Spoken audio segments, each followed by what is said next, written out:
Good morning guys, what's up? Guys, familiar ba kayo sa nakikita nyo guys? Okay,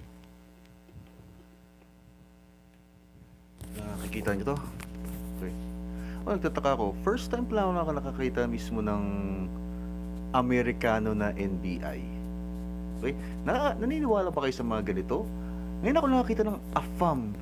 Very, very imported na AFAM na andito sa Pilipinas. Okay? Ang alam ko kasi pag NBI ka, okay, or let's say police, or let's say hawak ka mismo ng posisyon sa government, let's say government official ka or government worker ka, ang alam ko kasi kinakailangan na natural born citizen ka. Okay? Kung hindi ka natural born citizen, medyo iba na yan. Pangalawa naman is voter ka talaga, official voter ka. Kung hindi, medyo pero ang nakapagtataka, bakit may NBI na AFAM? Okay? Bakit may NBI na Amerikano? Okay guys? Wala pang nagtatanong sa atin yan. Ano ba nangyari sa sovereign? Ang alam mo kasi pag ganito, labag to sa sovereignty natin eh. Okay? Kasi una, guys, bawal ho na meron pong mga Americans or mga foreigners, okay, na papasok po rito. Okay? At mag-assume mismo ng trabaho ng mga government officials. Okay? Kung let's say, okay, ICC, okay? Or let's say, International Criminal Court, mga Interpol, okay? Guys, akin lang, real talk lang tayo. Ang alam ko kasi guys, pag sa, according mismo to kay Attorney Harry Roque, okay, ano ba to sabihin ko? Pag Interpol, una sa lahat, wala po silang pulis. Okay? Ang magpapatupad po niyan, guys, okay, na pulis is sa atin. Okay? Pangalawa naman ho, hihingi po sila ng permission dito. Bakit po sila hihingi ng permission, guys? Okay? Because kinakailangan po mismo, kung mag-aaresto sila, may basbas ho ng Korte Suprema po natin o korte po natin. Pangatlo, hindi po kikilos ang mga Interpol or International Police pag hindi po sila dadaan sa ICJ. Ano po yung ICJ? International Court of Justice. Okay? Para po mismo makakagawa yan sa International Court of Justice, kinakailangan po na a-appeal pa rin sila dito po sa ating government. Guys, yun po mismo yung rules. Otherwise, kung let's say, for example, may Interpol na papasok rito, aarestuhin po si Tatay Duterte. Okay, guys? Masasabi po natin, guys, na isa po yan kaso, malaking kaso. Okay? Meron po paglabag po ng sovereignty po natin. Okay, kasi hindi na po tayo member ng ICC. At the same time, illegal detention po yan. Okay? Pag let's say mga pulis, okay, kasi sino pang mga Filipino na pulis or Filipino na NBI ang susunod po sa Interpol, okay, labag po yan sa ating constitution. Labag po yan sa ating court. Isa po yan illegal detention. Okay guys? Sino man ang susunod po yan is kidnapping. Bakit po guys? Kasi ho, hindi po tayo sakop ng ICC. Ang kanilang batas ay hindi na po tayo sakop. Although, pwede po tayo na magbigay ng information, mag-cooperate, karapatan po guys, okay, ng mga pulis. Karapatan rin ho guys, ng mga sangbayan ng Pilipino na mag-resist. It's your right. Let's say for example ako, Pilipino ako, nakita ko na meron pong pumasok guys na ano ba to? Na Interpol, ina-arrest po si Tatay Duterte. Could I report that guy? Yes. Could I do my citizen's arrest? Yes. Kasi po, lumalabag po sila sa ating konstitusyon. Wala pong karapatan ang isang Interpol. Wala po siyang basbas ng ating Supreme Court. Wala po silang basbas ng taong bayan. Okay? Hindi rin po sila servant of the public. Okay? Interpol po sila. Sa labas lang po sila. Kung sakali po napapayag po tayo, mga Pilipino, na magpapasok po ng mga ICC, okay? Papasukin po natin sila, okay? Binibigay na po natin ang ating sovereignty. Okay? Binibigay na po natin ang right po natin. Binabaliwala na po natin ang ating konstitusyon. Okay? Hindi na po natin pinapagana ang konstitusyon. Bakit po? Kasi po, kaya po tayo, may po tayong gumagana po yung justice system po natin kasi may constitution po. May batas. Gumagana ang batas. Okay? Kung wala pong batas, okay po, pwede silang pumasok rito. Why? Kasi wala tayong justice system. Walang presidente. Ang mga taong bayan, hindi sinusuporta mismo ang law natin. Wala tayong constitution. Wala po tayong lahat. So, yun po mismo. So, let's say, eto guys, may mga nakakaharap po mismo ko na iba pong mga tao na sabi na, ay, ang ICC, paparating na mismo ang ICC. So, what kung paparating po ang ICC? Pwede po sila na mag-interrogate. Pwede po yan. Kasi po, meron po tayong law, okay? Although po pwede po tayo na magbigay ng information, okay? Wala po silang karapatan. Okay, there is a difference po between cooperating and giving some information and allowing, okay, foreigners to arrest a government official or a democratically elected, okay, na person, okay, ng taong bayan. Kahit na let's say former po siya, kahit na let's say hindi na po siya government official po, still, wala pa rin silang karapatan. Okay? Walang-wala. You had the right as a citizen. Pwede ko, for example, ako makita ko yan, pwede ako gumamit ng citizen arrest ko. Bakit? Kasi wala silang right eh. What are they doing dito sa territory namin? What are they doing dito sa Pilipinas? What are they doing dito sa atin? They had no right in the first place. Let's say, for example, pag international na problema, let's say may international na criminal na hindi po citizen po rito sa Pilipinas. Okay? Pwede po yan since, una, hindi po siya citizen rito sa Pilipinas, hindi po siya natural born citizen. Pangalawa ho, hindi po siya hawak po. Wala po siyang protection po ng ating Supreme Court. Wala po siyang protection po ng ating bayan. Let's say, for example, example lang to, okay guys. May international criminal, let's say, sa China. Okay? International criminal po siya. Okay? Example to, wala po siyang proper documents na nagpapatunay na citizen po siya rito.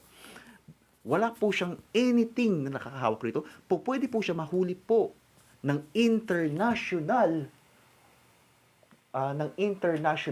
court. Okay? Interpol. Bakit po? Kasi po, hindi po siya hawak ng ating jurisdiction. At pwede po na ang mga NBI natin, mga police po pwede po mahuli. Bakit po? Trespassing po siya. Okay? He is an illegal alien. Pwede po yan. Pero let's say citizen po natin, for example, ako, let's say ikaw, let's say mga bata natin, hindi po sila po pwede. Second, kung sakaling may warrant of arrest sila, kinakailangan mismo may basbas ng warrant of arrest natin. Search warrant, anything. Kung wala po mismo, illegal po yan. For example, example lang to guys, divorce, okay? Kung ang nag-divorce ka sa Amerika o sa ibang bansa, gagana ba ang divorce nila rito sa atin? Hindi. Kasi iba pong court ito. Example lang to. Ganun rin po sa kanila. Kung mayroon pong criminal case po, let's say si Tatay Duterte, doon sa abroad, hindi po gagana rito. Kasi iba po to. Kaya po pumupunta po ang Interpol po rito. Bakit ho guys? Kasi po kinakailangan maggawa sila ng paraan para ang Supreme Court po natin is kasuhan si Tatay Duterte. Which is wala. Wala guys. Isa po yan mismo na dapat. Kaya ito, nagtatanong ako rito, kung sakali po na mayroon pong American na nandito po sa Pilipinas, guys, labag po yan sa ating konstitusyon. Labag po yan. Trespassing po sila. Kung hindi trespassing, guys, violation po sa atin as a Filipino, as a sovereign country. Ito. Sa lahat po ng mga nagsasabi na may mga American po, bakit po siya nakasuot ng NBI? Kaso po yan, guys. Malaking kaso po yan. Guys, impersonating mismo or nagsusuot po siya ng NBI, okay? na hindi po siya authorized, hindi po siya natural citizen, okay? Hindi po siya citizen, guys. Hindi po siya natural born citizen. Iba na po yan, guys. Labag na po yan sa batas po natin. Ano po say po ninyo, guys? Okay?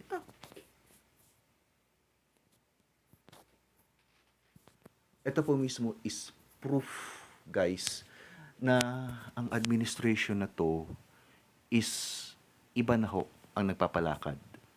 I don't know, guys, kung sakaling itong administration to is still following yung legal constitution po natin. Guys, ano po yung say po ninyo? Sa mga OFW po dyan, shout out sa mga OFW. Guys, ito po, sa mga OFW, ito po yung nangyayari po sa ating bansa po ngayon. Isa pong NBI ang nakapasok, isa pong FBI, hindi pala NBI, FBI ang nakapasok at nagdidikta sa ating mga government official, sa ating mga pulis, sa ating mga NBI kung ano po ang gagawin, which is illegal po. Kung sakali pong itong NBI na to, okay, itong NBI na to, hulihin po niya si Tatay Duterte, okay, there is a possibility na hindi po nila ipapakulong yan. Bakit po hindi po nila ipapakulong si Tatay Duterte? Okay, guys? Kasi hindi po sila authorized para magpakulong.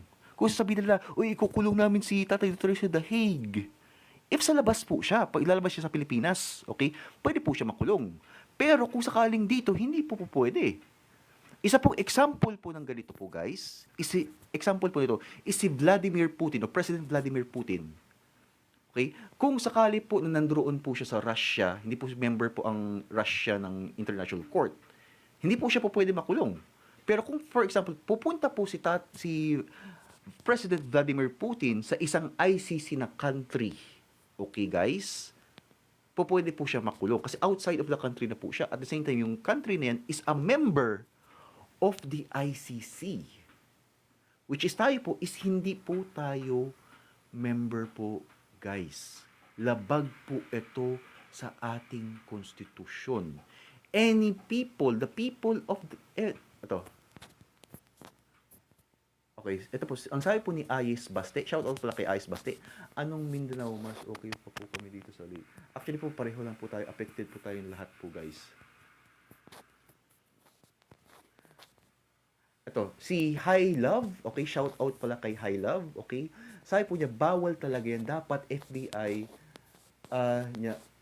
suot niya kasi wala namang NBI sa Amerika. Totoo po yan. Totoo po yan. Kung sakali po si NBI, itong si NBI, nasa Amerika po siya, nagsuot po siya, guys, ng FBI na damit, kaso po siya. Kasi unang tatanungin, anong ginagawa niya doon? He is considered an illegal alien unless, of course, may 36 hours siya na mag-explain sa korte kung ano pong ginagawa niya. Kung wala ho siyang makipakitang papers, illegal po yan. Unless, of course, kung sakali po may identification po siya, authorized po siya, okay, ng government. At the same time, alam ng mga tao, alam ng community, na legal po ang ginagawa nila. Okay po yan. Pero for example, mga ganito, this is what you called mismo, okay, illegal at the same time. Violation of sovereignty natin. Ito na po yan, guys. At the same time, guys, kinoconsider po ng Amerika na neo-colonial po tayo. Bakit po ang neo-colonial? Okay, you call it neo-colonial. Iba po ang colonial at neo-colonial. Ang neo-colonial po is ang makabago ho na panahon ngayon. Kung saan ang isang colonizer na country, katulad ng Amerika, dinidiktahan po niya kung ano po ang batas natin. Dinidiktahan po nila kung ano ang dapat na gawin natin kahit po nalabag po sa ating sovereignty, sa ating batas, sa ating konstitusyon. Bawal na bawal po yan, guys. As in, bawal talaga.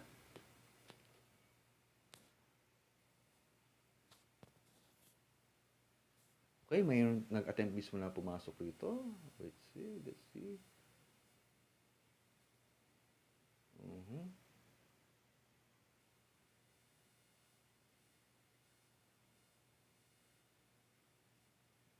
So guys, ano po yung say po ninyo sa ganito? Ito, si Cyril J. Okay? So sinabi po niya mismo na kahit presidente si BBM, sisigurado niya ba na kanya lahat ng general ng AFP? Ito po, guys, okay, mag-real talk po ako. Although nag-sworn po ang AFP sa government, ang pinaka-primary na nag-promise sila, nag-sworn po sila, is protektahan ang taong bayan. Protektahan ikaw at ako as ordinaryo na citizen. Kahit yung pinakamahihirap sa pinakamahihirap, obligado po ang AFP at ang mga pulis, kahit ang general, na first thing na nag-sworn sila is to protect the people, not the president. Okay? If for example, guys, ang president ay gumawa mismo ng something na case na labag po sa konstitusyon, labag po sa batas, may right po, again, I'm not saying anything po rito, it's just nakasaad po to sa ating sa Supreme Court po natin at sa ating Constitution, may right po ang general at ang police na mag-say no. May right po sila na if sakaling lumabag po sa kahit ano po na illegal po, may right po sila hulihin po yan. Bakit ho? Because labag po sila sa batas. That is why, okay, may po mga case na impeachment. Okay? Pag sa gera, okay, may gera, okay, ang presidente, okay, pag, ito, wartime, ang presidente is gumawa mismo ng something na labag, na i-endanger ang ating bayan, you could call it treason. Hindi lang po mismo yan, kahit po mismo sa any person po dito sa Pinas. Let's say, for example, ako, for example, wartime, gera ho, okay, nakipag-alyansa ako, let's say, sa kalaban, you could call it treason. Kung sakali po na government official, okay, let's say president, okay, or vice president, or House of Speaker, o kahit sino pa man yan, you could call it treason. Treason mismo sa batas po is punishable. Yung iba po mismo doon before is punishable by death. Pero ngayon po, check-upin ko po kung ano po yan. Pero malaki po yan na kaso ho ang treason. Pero gagana po yan in case of wartime. Pag wala pong wartime, impeachment. Bakit po? Kasi po, guys, ang impeachment po is the power of the people. Dalawa lang yan eh.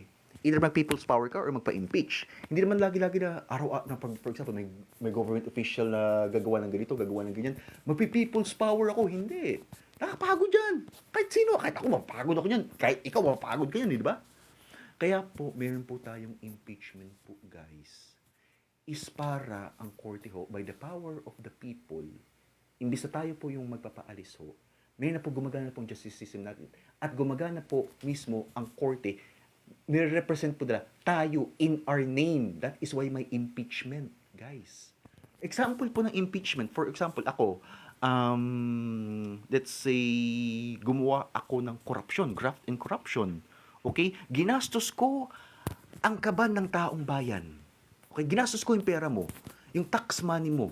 Subject ba ako sa impeachment? Yes. Bakit ho? Wala po akong karapatan na kunin mismo ang tax money mo, okay guys, nang hindi ako nakapagbigay ng resulta. Okay? Or pang sarili ko lang mismo ang finokus ko. Okay? Kaso po yan for impeachment. Dalawa lang yan. Either magpi-people's power ka sa akin, okay, which is nakakapagod talaga yan. Okay? Pero totoo po yan, may karapatan po tayo. I-explain ko yun next time. Okay, guys?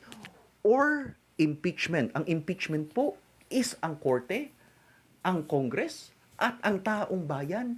Yes, may power po. Basbas po ng taong bayan. Pwede po siya na paalisin. Ngayon, ano po yung mismo yung mga case sa mga impeachment? Okay? Ang impeachment, sa impeachment, okay, for example po guys, meron po mismo sa Article 12, okay, Section 7, pwede po ako magkamali, correction nyo lang po ako guys, okay? Wala po rito yung cellphone ko. For example, ako ho, may sakit po ako. Let's say, may sakit ako sa puso. Okay? Tinago ko ang sikreto ko sa sakit sa puso ko. Tapos niyan, naapektuhan ang performance ko. Okay? Imbis na, let's say, pupunta ako, mag-a-attend mismo ako ng meeting kung saan po gagastusin, okay, yung mga funds para sa government, for example, yung mga yung mga 5,500 na example lang to guys yung sa mga flood control o kaya sa foreign relationship, pero hindi ko nagampanan ang aking tungkulin. Okay? Kasi may sakit ako sa puso eh. Okay? Obligado po ako na sabihin po kung ano ho ang aking health condition. Okay? Iba po guys ang right to privacy at iba po ang constitution po natin na required lahat ng mga presidente na sabihin yan. Ang kanilang condition. Kahit let's say ako, nabibisyo ako. Okay? Nabibisyo ako. Actually, sa bisyo po, guys, gumagamit ako ng let's say something, naapektuhan po ang aking desisyon. Okay? May karapatan ang taong bayan, may karapatan ka, may karapatan po ako na questionin po kung ano po ang health condition ng presidente. Bakit? Kasi hindi po, ang drugs po kasi, pag makagamit kayo, although kahit na panandalian, it will have a side effects, guys. Okay? Pag may side effects, it will also affect yung condition, yung decision making mo. Okay, guys? Oh. Karapatan mo at karapatan ko na yung presidente po. Okay? Kung sabihin ko na, okay, gusto ko ang presidente ko na hair follicle test. Karapatan ko yan. Karapatan mo rin yan under sa 1987 na Constitution. Okay? Article 12, Section 7. The public has the right to know kung ano ang health condition ng presidente. Obligado po siya. Na for example, ako sabihin ko na for example, ito ako gusto ko malaman kung talagang gumagamit ba ito or hindi. Gusto ko mismo hair follicle test. May karapatan po ako, hindi po ako pwede hulihin. Okay? May karapatan po ako, may karapatan ka. Kung tumanggi po yan, labag po yan sa batas. Okay? Ay, isa pa mismo na example po, guys, sa grounds mismo sa impeachment. Okay? Kinuha ko lang po to kay Attorney Harry Roque, guys. Okay? You could give the credit po sa kanya. Okay, guys? Example po to. Ano ba to? Sinira ko ang pagtitiwala nyo. Okay? Or failure mismo sa public trust. Sinira ko yung public trust ng tao. Let's say, for example, nag-promise ako. Okay, guys? Ito. Note to, Nag-promise ako na in 2 years, okay? In 2 years, gagawa ako ng bridge. Okay? Nagagawin itong bagay nito, natutulungan kayo. Pero within 2 years, hindi ko ginawa yan. Okay? Yes, pwede po yan subject to impeachment kasi violate ko ang public trust ninyo. Kaso po yan as impeachment. Okay? Isa po yan ang malaking problema, guys. Pwede po ako na mag-people's power ng ganyan? Yeah. Hindi pala people's power. Mag-impeach? Yes. Totoo po yan. Yes. Okay? Ano pa ho? For example, guys, example po to. Ng corruption. Okay? Corruption. Ninakaw ko ang pera mo, tax money mo, harap-harapan. Hindi ko sinabi kung saan ko ginamit yan. At wala akong pakialam kung sakali na mag-check and balance tayo. Hindi ko ginawa yan. Graft and corruption po yan. Pwede po yan sa impeachment. Gan po si Erap Estrada nahuli ho. Okay? So malangit ang kaluluwa niya. Okay? Wala po ako against po sa anything. Okay, guys? Pero ho, ito po is karapatan po natin. Ito, ang pinapalok po ngayon is under sa constitution po natin, right to information. Okay? Kung sakaling tatanungin niyo kung ano po ang ginagawa ko po ngayon, kung may kaso ko hindi, wala po. May right to information po tayo at may right na matalakay po natin ito. Okay, guys? Ano pa yung sasabihin ko? Okay. Marami pong mga klase po mismo sa impeachment. Ito pa po mismo na case ng impeachment. Ito, importante ito guys impeachment. Example is naglagay ako ng nuclear weapon rito sa Pilipinas. Okay? Naglagay ako ng nuclear weapon rito. Yes po, impeachable po yan. Bakit ho? Under sa constitution natin, bawal ho. Okay? na sa nakalimutan ko sa inyo eh. Okay, pwede niyo po ako i-correctionan guys. Article 2 or Article 7 po 'yan. Section 2 sa Article 2 Section 2 at saka Article 2 Section 8. Article 2 Section 2, okay? Or pwede po try correctionan ako guys, okay? Basta Section 2, okay? Bawal ho na ang Pilipinas ipagera ko sa kahit anong bansa na against po sa inyo. Bawal po yan. Impeachable ba ako? Yes, impeachable ako. Yari ako. Okay? Example pa ho to. Section 8. Naglagay ako ng mga typhoon. Okay? Typhoon missile launcher. Okay? Bawal po yan. Section 8. Huwag kang maglalagay ng kahit ano na nuclear weapon or weapon of mass destruction. Bawal po yan sa Constitution natin. Okay? Kung gagawa ka yan, impeachable ba yan? Yes! Malaking impeachment yan. Sobrang laki. Bakit? Ini-endanger mo ang safety ng Pilipino o yung iyong countrymen. Not only your countrymen, but also your country. Your natural resources. Yan po is malaking problema po yan, guys. Sobrang impeachable po yan. Ito pa po, isa pong for example, sa EDCA, for example, okay. May karapatan ba tayo na malaman kung ano bang ginagawa nila sa EDCA? Yes! Totoo po yan. May karapatan ako malaman kung ano bang ginagawa nila sa EDCA. Ano yung activities nila? Because citizen po tayo ng Philippines. We are taxpayers. So yes, may karapatan po tayo, guys. Okay? Ano pa po? Marami pa po mismo tayo na case po sa Constitution po natin. Ito pa lang mismo is bawal na po ito, guys. Sobrang bawal na ang FBI na pumasok po rito. Unless, of course, if, for example, si PRRD is hindi po siya citizen ng Philippines, okay? Hindi po siya citizen ng Philippines, at the same time, hindi rin po siya appointed. Bawal po yan.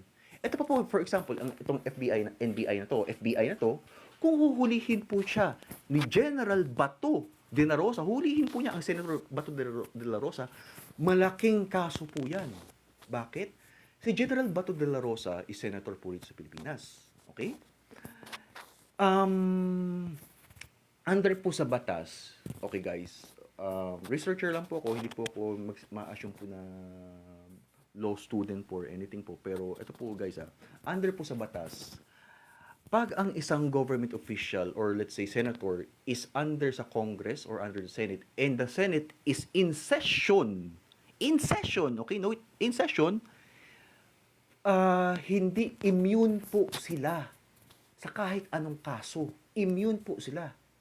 Kung sakali po, guys, na kukulong po nila, huhulihin nila si Senator Bato de la Rosa while still active po siya as senator, labag po yan sa batas. Okay, it is very, very punishable, guys.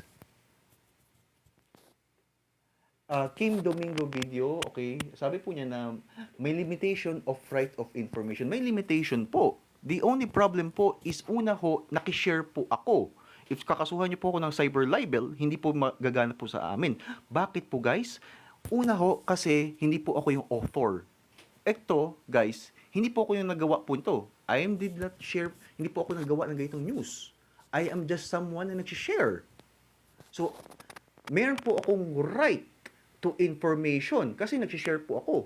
Pangalawa, okay, I had the right na ma-discuss ito. Okay? Hindi ko pa po pwede ma-pinpoint kung sino po ang naggawa nito. Okay, for example, marites ako. Mayroon bang kaso mismo ang mga marites? Okay? Kung ako, nanira ako, okay, ako original na nanira, pwede ako kasuhan. Pero kung ako nakikimarites lang ako, nagmarites lang ako ng nagmarites, okay? Makukulong ba ako dahil chismosa ako? Common sense. Okay? Ito, yung EDCA, sakop po ng National Security. Sakop po yan, Kim Domingo, videos ng National Security. Pero may limit po yan. Ano po ba ang nasa EDCA? Okay? Actually ho, nung panahon po ni PRRD, actually, ito nilabag mismo ng EDCA. Okay? Ang EDCA is po pwede po rito, una, balikatan, exercise. Okay? Pangalawa, national security. Ano ang national security natin? Yung sabihin mo na, ay, yung territory na Scarborough, actually po is still a disputed land. Okay, even America says mismo na hindi po yan territory. There's a difference between sovereign right and territory. For example, Palawan. Pwede po national security ba? Pagsasakupin mismo ng China ang Palawan? Yes, because it's considered territory natin. Let's say, for example, sakupin ng China ang Manila. Okay? Territory po ba natin yan? Yes. Pero kung sakali po na let's say yung Scarborough mismo, shore, or let's say Spratly iba po siya. Okay, hindi po yan kahit Amerikano, inuuto na tayo ng Amerikano. Okay? Na, pumunta kayo. Pero actually kahit Amerika, sasabihin po ng Amerika na wala silang karapatan na maghimasok. Bakit? Kasi ang limit po nila ng national security, mag-respond po sila guys, is dispute. Dispute. Ano po ibig sabihin? Hindi po pwede po ang Amerika na maghimasok sa isang dispute habang dinidisputed at kino-contest. Pwede po sila na maghimasok ang EDCA. Pwede po ma-activate ang EDCA if may national security po rito. Ang tanong, may national security po rito? Wala. Isa pa na pwede po ang EDCA dito na dapat dumabag ang EDCA ngayon dito. Dumabag ngayon ang mga Amerikano. National calamity. Ano mga national calamity? Yun pong sa Bagyong Karina. Required ang mga American soldiers under sa Constitution and under sa law. Required po sila na tumulong po sa atin. Kung hindi po sila tutulong, lumabag po sila sa batas. Okay? Pwede niyo po ko-correctionan po, pwede pong hindi. Pero yun po mismo yung sa EDCA. Kung wala po ako nakitang mga Amerikano, okay guys, na tumulong sa akin ng panahon ng baha, ng Bagyong Karina, bawal po yan. Kasi po under sa EDCA, you can only have EDCA any country sa buong mundo. You can only have EDCA if, okay, national security, okay, balikatan or joint drill, military drill. Pangatlo is climate change. Okay, climate change. For example, may problema ako dito sa lugar na to kasi may El Nino na dumating. Okay, La Nina or La Nina. Kinakailangan ko ng tulong. Pwede po yan. Natural calamity, katulad ng sa Bagyong Karina, Bagyong Undoy, Bagyong Yolanda. Actually, example po nito is Bagyong Yolanda po, guys. Okay? Actually, dun po nito makikita na may mga Americans po na pumunta po doon. Yes po. Okay? That is yan po ang EDCA. Bakit? Kasi yan po yung reason na pinipermit po natin sila. Pero kung sakaling hindi po na-meet nila ito, okay? Ano ang reason ng mga EDCA rito? Nagbabayad ba sila ng tax nila dito sa atin? Tatanungin ko kung ano yan. Okay? Pag defense treaty, pag ang treaty, ibig po sabihin ng treaty, may kasunduan po kayo. Ano ang kasunduan? Na-meet po ba ang kasunduan? Tanong ko, kung hindi po na-meet, then that is what you call, anong klaseng defense treaty yan? Okay, there's a difference between defense treaty na talagang active talaga pag in times of war. Okay? Oh. Sa defense treaty po guys, basahin niyo po guys. Pwede niyo po tingnan po mismo guys. Required po ang mga EDCA at mga American soldiers na tumulong sa calamity Kung hindi po sila tumulong, malaking problema yan guys. For example, may mga Japanese soldiers nung Bagyong Undoy, Bagyong Yolanda, okay? May mga Japanese soldiers na pumunta po rito at nakikita mo sa mga mall, okay? Sa mga Cebuano po rito, alam po nila yan. Kayo mga Cebuano, kabalo kayo na rin, okay? Nakita niyo yung mga Japanese soldiers na buwibili ng mga gamit rito, tapos yun, nagmo-move sila. Actually, okay lang po yan. Legal po yan. Bakit ho? Kasi po, make natural calamity. Required po sila. Either, kung hindi po required, obligated or something. Kasi mayroon po tayong defense pact. Kasama po yun. Pag hindi po mismo, problema po yan. So, ano po say po ninyo guys? Okay? May sinabi siya na pag inatake ang Pinas, doon po pwede ma-invoke ang, yes, yung defense. There is also another problem. Tingnan niyo po mismo sa Constitution ng Amerika. Okay? Constitution of America. Kahit ang presidente, hindi po niya pwede malabag ito mismo guys. Ano po mismo yon? Okay, yung sa presidente ng Amerika, only the Congress has the right to declare war. American po yan. So, kung tatanungin niyo po kung sakali po pwede po agad-agad ma-activate ang defense treaty ng Philippines and America, isa po actually po is very tricky po siya. Bakit po very tricky, guys? Okay? Hindi po ako abogado pero ito po, available po ito sa public information, guys. Okay? At the same, ito po, guys. Alam niyo ba guys yung World War 3, World War 2, 'di ba? Ang tagal, mga 3 years bago tayo tinulungan ng Amerika. Bakit 3 years bago tayo tinulungan ng Amerika? Kasi po ang Congress nila, hindi po sila nag-vote na tulungan tayo. Ano po ang binote nila? Tulungan muna ang Europe. Kahit ang presidente mismo ng Amerika gusto tayong tulungan, hindi po pwede kasi kahit na may defense pact tayo, may defense treaty talaga tayo ng World War 2, ng World War 2. Pero bakit hindi tayo tinulungan?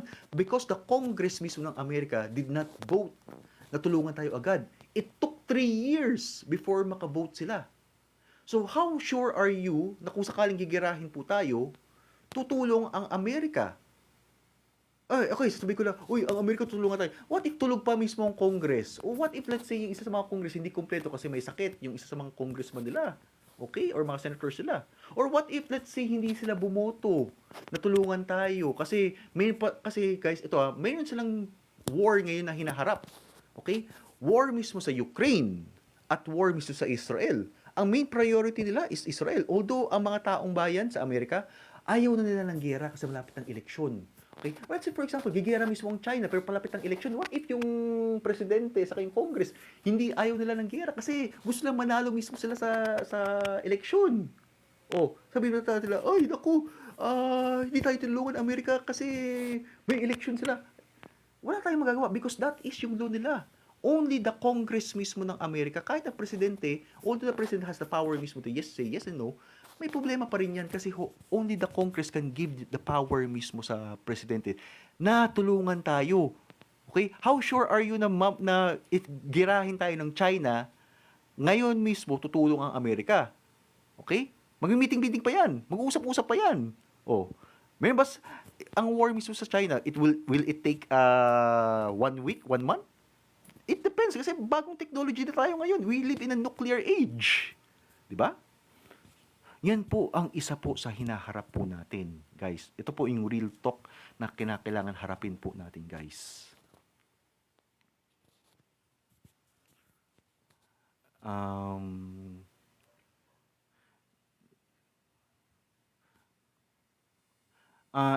Pero guys, may karapatan po ba ang presidente mismo sa diplomatic talk? Yes po, mayroon po tayong karapatan sa diplomacy.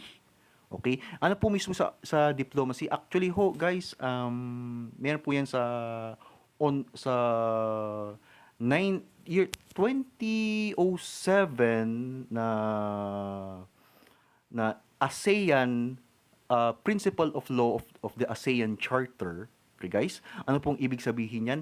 Pwede po tayong mag-negotiate kung sakali na may mga dispute po, pwede po tayong na dumaan sa diplomacy. For example, ako, may away ako kay kapitbahay ko si Vietnam. Pwede po mismo na mag-negotiate na ibig sa mag-away tayo, gigera po tayo, pwede po natin daan sa diplomacy at the same time po, pwede po makialam ang ASEAN countries po. Yun po mismo yan. For example po, ang ASEAN countries, real talk to okay guys, ito isa sa mga problema ngayon ni BBM administration na to.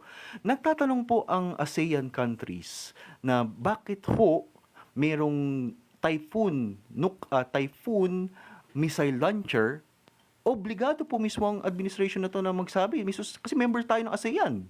Obligado po sila na magsabi kung bakit mayroong mga Typhoon missile launchers. Kung ayaw po ng administration ito, malaking problema po yan. International na po yan na problema. Isa po ito sa mga hinaharap po natin ngayon na problem, guys.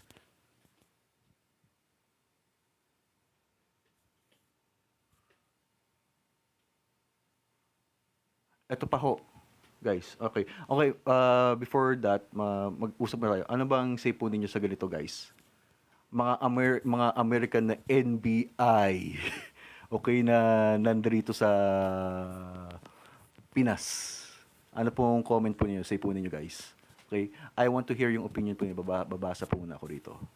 Before ituloy po natin yung discussion, guys.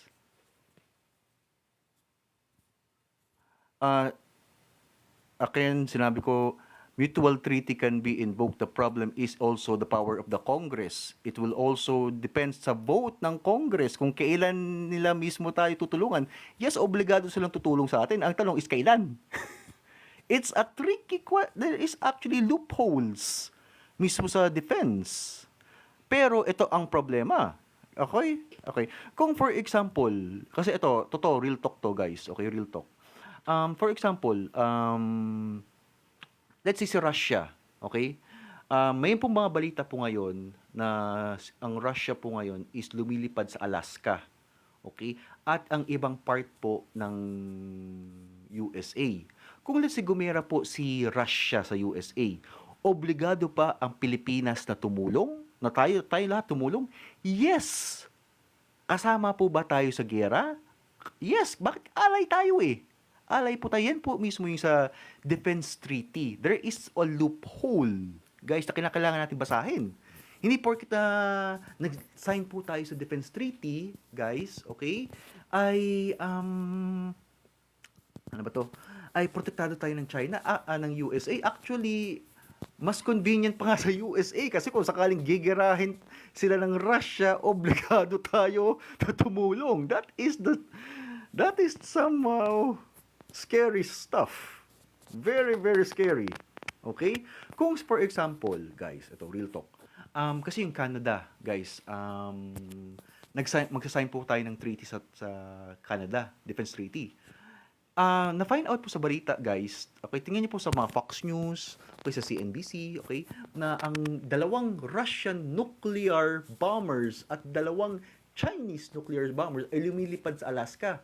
Dispute, may parang nagtatalo po ngayon ang Russia at Canada na parang tungkol po mismo kung sino po nagmamay-ari sa Alaska. Okay, guys? Although benta na ho ng Russia yan ang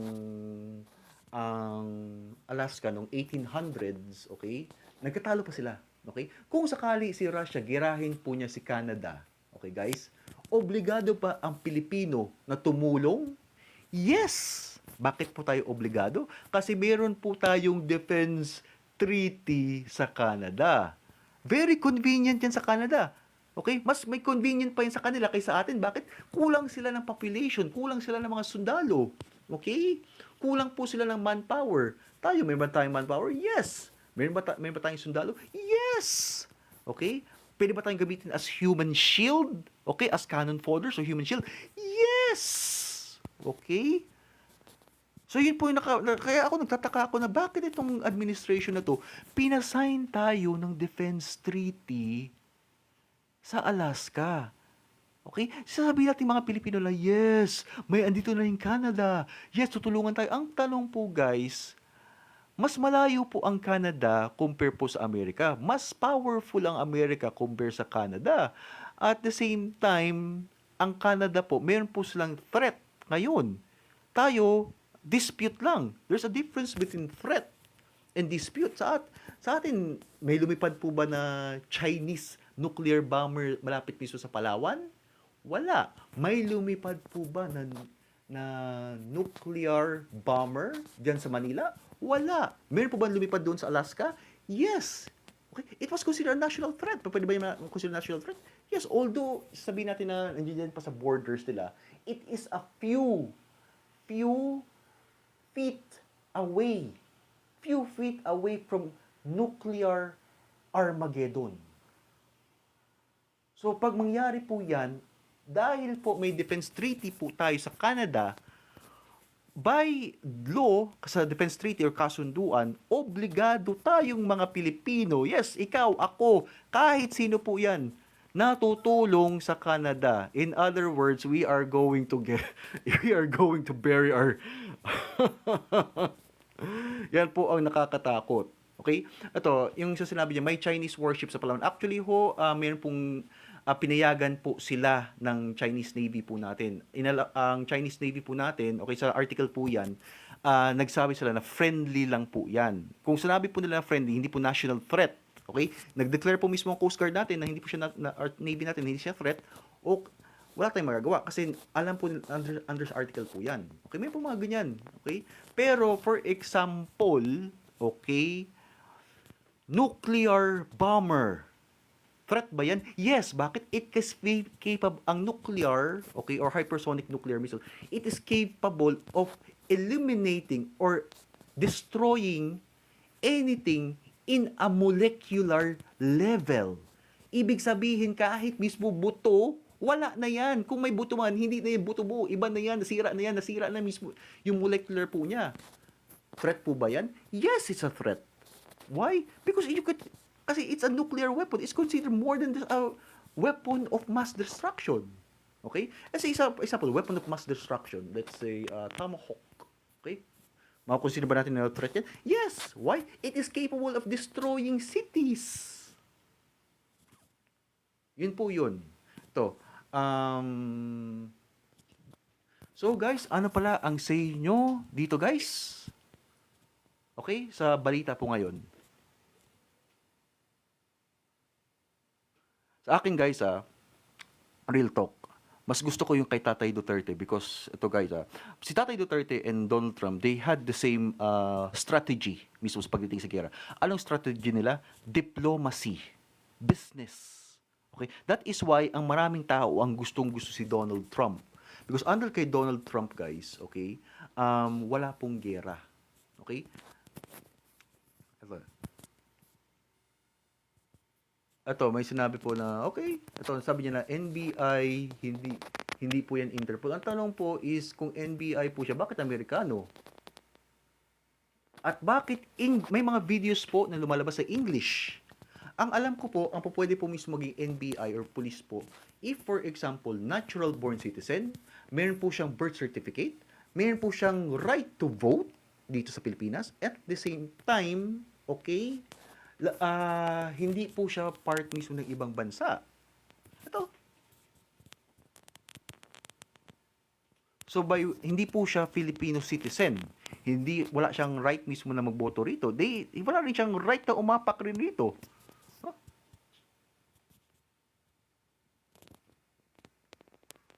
So labag po ba to sa batas natin? Yes, labag po ito sa batas po natin, guys. Yes, labag po ito sa sovereignty natin, guys. Look.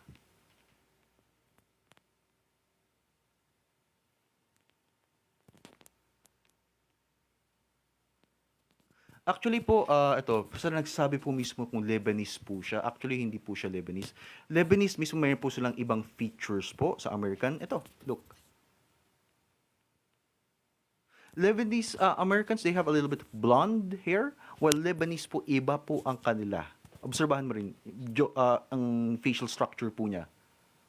Guys, ibang-iba ho. Sa mga nakakita po ng actual po ng mga Arabs or Lebanese, actually very thick po sila.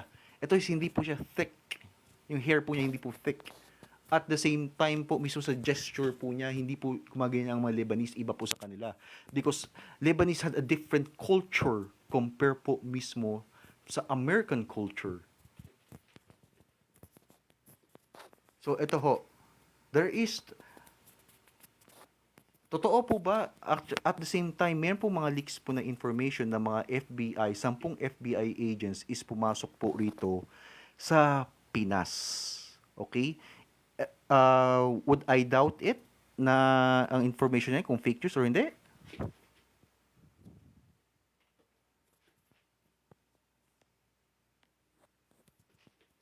This is true.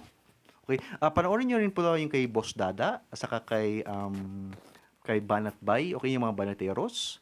Na-confirm po nila ito. Akala ko before, sorry guys, okay? Very, very sorry, okay, sa lahat po ng mga taga-Davao dyan. Akala ko before, nung sinabi po nila yan, we have a little bit of doubt. Pero nakikita po natin to. Ito po, guys, is real proof and evidence. To see is to believe. Real proof and evidence po, guys, na nilabag na po ang ating sovereignty. Kung NBI to or FBI to, may karapat manghuhuli ba siya? Mismo may kukunin ba niya mismo or huliin ba niya si arrest ba niya si PRRD? I doubt. I doubt. I really really doubt. Guys, pwede ba niya ipakulong si PRRD? No. Okay, so saan po niya ilalagay sa kulungan? Okay? May kulungan ba sila rito na for exclusive for international na kulungan? Wala. Meron tayong Muntinlupa. Meron po tayong mga bilibid.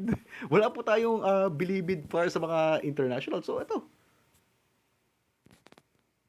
Okay, sa mga undercover 'yan.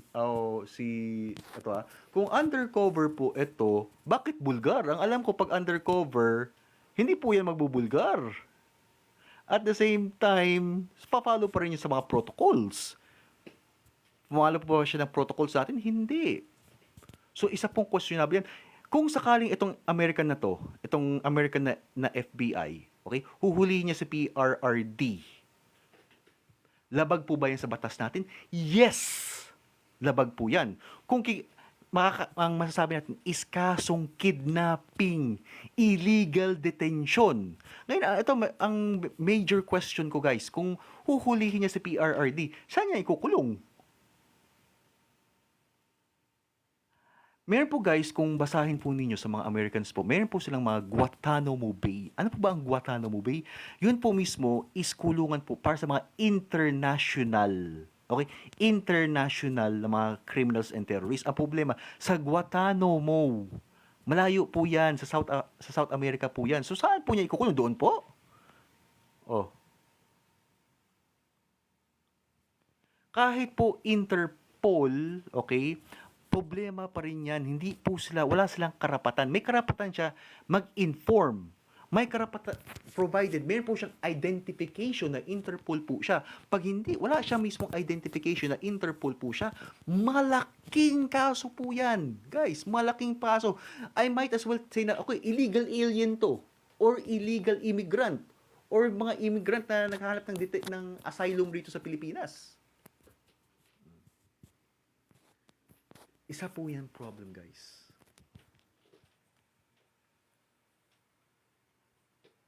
Okay? Wait.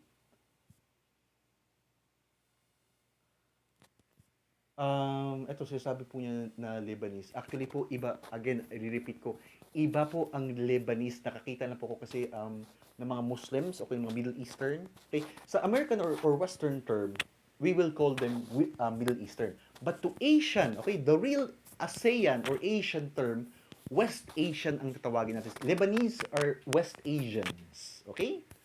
Oh. Hindi po siya West Asian. Hindi po siya Middle East Asian. Okay? Kahit sa chan pa lang niya, iba po ang structure po niya. Okay? Hindi po siya halata na umiinom ng American beer o ng Lebanese, hindi po siya halata na umiinom ng Lebanese beer. Actually, iba sila, mga coffee drinkers sila eh. So, iba po mismo yung kanila pag coffee drinker ka. Iba eh. Ibig sa chan yan eh. Alcohol yan eh. Chan yan eh. Ito, coffee. Ito, parang coffee. Kailangan ito. Oh. Tingnan niyo ho. Ako, medyo malaki pong ito ko ho. A little bit. Kasi ho, coffee drinker po ako. Kung coffee drinker ka or something, yun po. Pero kung hindi, mas malaki yung chan. Okay? Mas malaki yung chan. Oh? At the same time, blonde. Okay? Ano po ba yung mga blonde? Mga Western Europeans. Ano pa mga blonde? Americans. Okay? Kung sabi mo, okay, Middle Eastern, actually may reddish sila o kaya almond ang hair po nila. Almond ba? No sign. That means hindi po siya Lebanese. Okay?